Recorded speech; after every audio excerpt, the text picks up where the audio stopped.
Assalamualaikum warahmatullahi wabarakatuh.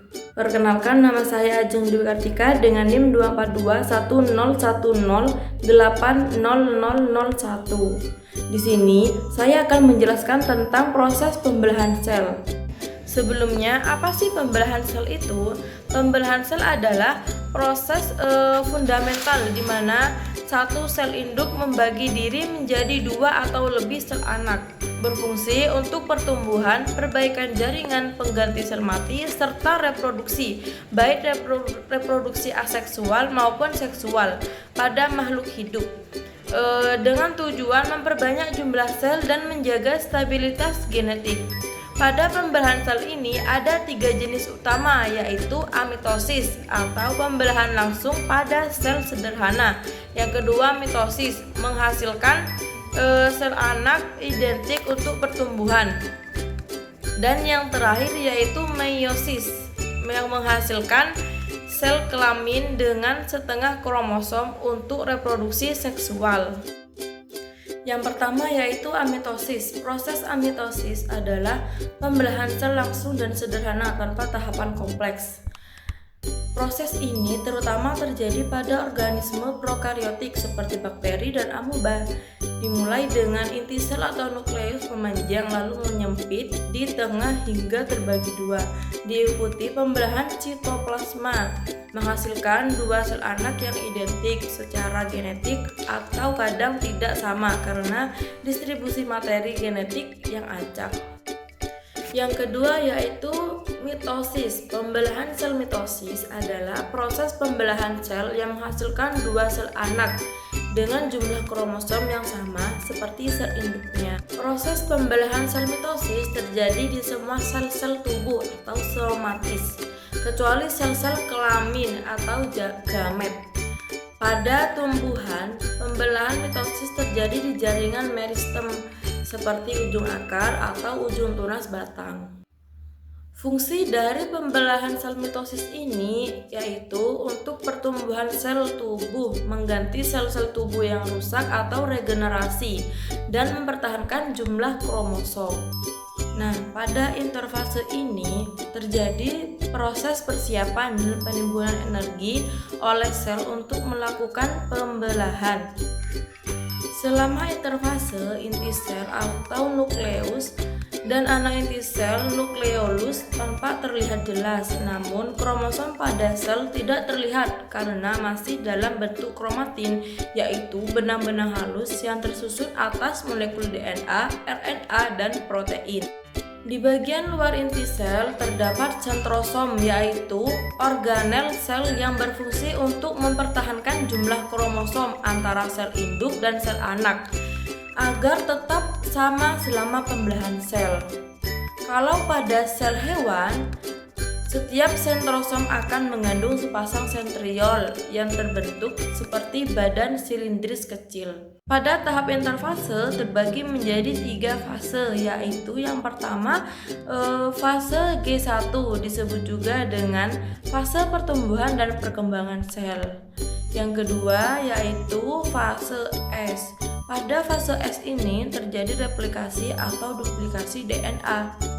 Yang terakhir yaitu fase G2, replikasi DNA telah selesai. Terjadi peningkatan sintesis protein sebagai tahap akhir persiapan sel untuk melakukan pembelahan. Selanjutnya, kita masuk ke tahap awal pembelahan sel yaitu tahap profase. Pada awal profase, sentrosom mengalami replikasi sehingga menghasilkan 2 sentrosom. Kemudian setiap sentrosom akan bergerak ke kutub-kutub inti sel yang letaknya berlawanan. Pada saat yang sama, mikrotubulus mulai terlihat di antara 2 sentrosom. Mikrotubulus ini merupakan serat protein yang panjang yang memanjang dari sentriol ke segala arah. Lama-kelamaan, mikrotubulus akan membentuk seperti gulungan benang yang bisa kita sebut dengan benang-benang spindel. Pada tahap pembelahan sel ini juga, benang-benang kromatin mulai mengalami penebalan yang kemudian membentuk kromosom. Nah, kromosom ini terdiri dari 2 kromatid identik yang terikat pada sentromer. Di akhir tahap profase ini, nukleolus dan membran inti sel mulai menghilang. Selain itu, sentrosom telah sampai di kutubnya masing-masing. Benang-benang spindel pun akan membentang dari kutub satu ke kutub yang lain. Kedua yaitu metafase. Pada tahap pembelahan sel ini, nukleolus dan membran inti sel sudah tidak terlihat. Masing-masing kinetokor pada sentromer dihubungkan ke satu sentrosom oleh benang-benang spindel. Kemudian pasangan kromatid bergerak ke bagian tengah sel atau bidang ekuator dan membentuk lempeng metafase. Yang ketiga yaitu anafase. Tahap anafase ditandai dengan pemecahan kromatid dari bagian sentromer yang kemudian membentuk kromosom baru.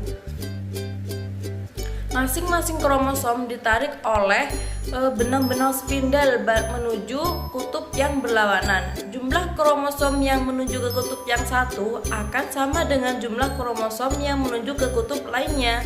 Nah, selanjutnya kromosom hampir sampai ke kutubnya masing-masing. Selain itu, sitokinesis juga mulai terjadi. Nah, apa sih sitokinesis itu? Sitokinesis merupakan fase pembelahan atau pemisahan sitoplasma, organel, dan membran seluler. Pembelahan ini dimulai dari luar sel atau membran sel menuju ke bagian tengah sel sehingga akan menghasilkan dua sel yang disebut sel anak. Selanjutnya, kita masuk ke tahap yang terakhir pada pembelahan sel mitosis, yaitu tahap telofase. Pada tahap ini, kromosom telah sampai di kutubnya masing-masing. Benang-benang spindel mulai menghilang dan membran inti sel juga mulai membentuk. Di antara dua kelompok kromosom yang berpisah, kromosom semakin lama akan menipis dan merubah menjadi benang-benang kromatik kembali. Nah, selanjutnya kita masuk di pembelahan yang terakhir, yaitu pembelahan meiosis. Apa sih pembelahan meiosis itu? Pembelahan meiosis adalah pembelahan sel yang menghasilkan sel anak dengan jumlah kromosom setengah dari induknya. Meiosis disebut juga sebagai pembelahan reduksi karena menghasilkan keturunan dengan jumlah kromosom separuh dari kromosom induk. Jadi, dalam proses pembelahan terjadi pengurangan atau reduksi jumlah kromosom atau pembagiannya. Nah, selanjutnya bagaimana sih tahap pembelahan meiosis itu? Pembelahan meiosis diawali dengan fase persiapan untuk membelah atau biasa disebut dengan interfase. Pada tahap ini, sel melakukan hal yang sama seperti pada pembelahan mitosis, yaitu adanya peningkatan aktivitas metabolisme, sintesis protein, replikasi DNA, dan penggandaan organel seperti sentriol.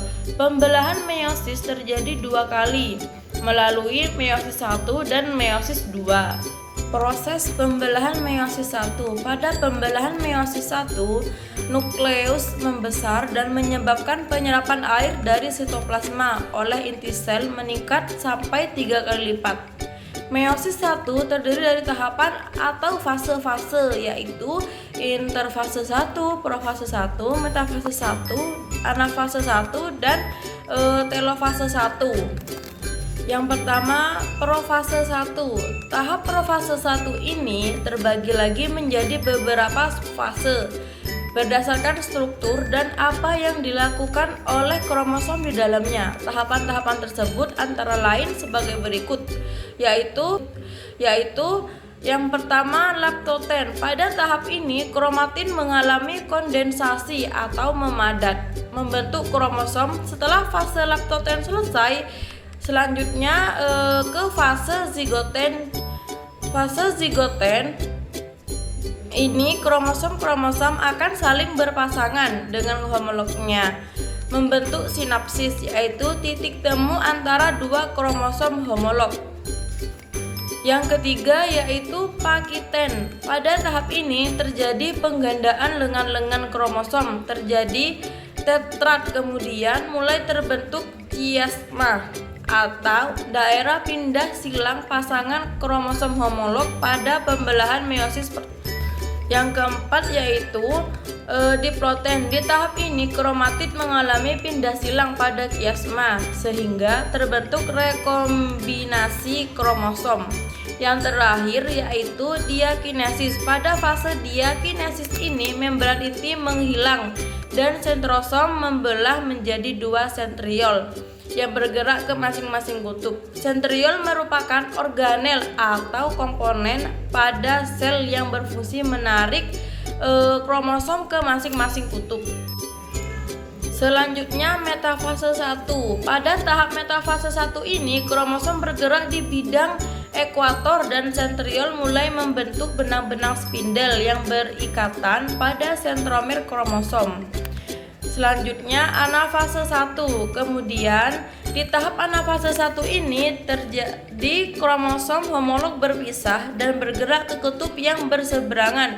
Setiap kutub sel memperoleh setengah jumlah kromosom sel induk.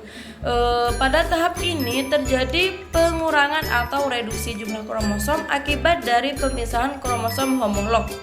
Selanjutnya yaitu telofase. Pada tahap ini terjadi pembentukan ana inti pada setiap kutub dan terjadi juga sitokinesis. Sitokinesis adalah fase pembelahan atau pemisahan sitoplasma, organel dan membran seluler sehingga akan menghasilkan dua sel yang disebut sel anak. Selanjutnya yaitu proses pembelahan meiosis 2. Dalam proses ini terjadi beberapa tahap juga, yaitu profase 2, metafase 2, anafase 2, dan telofase 2. Yang pertama profase 2. Pada tahap ini pembelahan dua sentriol menjadi sentriol baru. Setiap pasang sentriol akan bergerak ke kutub yang berlawanan, kemudian nukleolus akan lenyap. Kromatin yang ada di tahap ini masih memadat menjadi kromosom. Selanjutnya metafase 2. Di tahap ini kromosom bergerak menuju bidang ekuator. Sentromer terikat oleh benang spindel yang berasal dari sentriol. Selanjutnya anafase 2. Pada tahap anafase 2 ini benang spindel mulai menarik salinan kromosom. Kromosom berpisah dan bergerak ke arah kutub yang berlawanan. Kromosom tetap berupa haploid. Yang terakhir yaitu telofase 2. Selanjutnya di tahap ini masing-masing kutub memiliki sebuah kromosom yang haploid. Benang spindel pada akhirnya akan menghilang dan tahap ini akan membentuk 4 inti. Setiap inti memiliki setengah pasangan kromosom atau haploid atau satu salinan DNA. Terakhir terjadi tahap sitokinesis yang menghasilkan 4 sel baru. Sekian dari saya, terima kasih. Wassalamualaikum warahmatullahi wabarakatuh.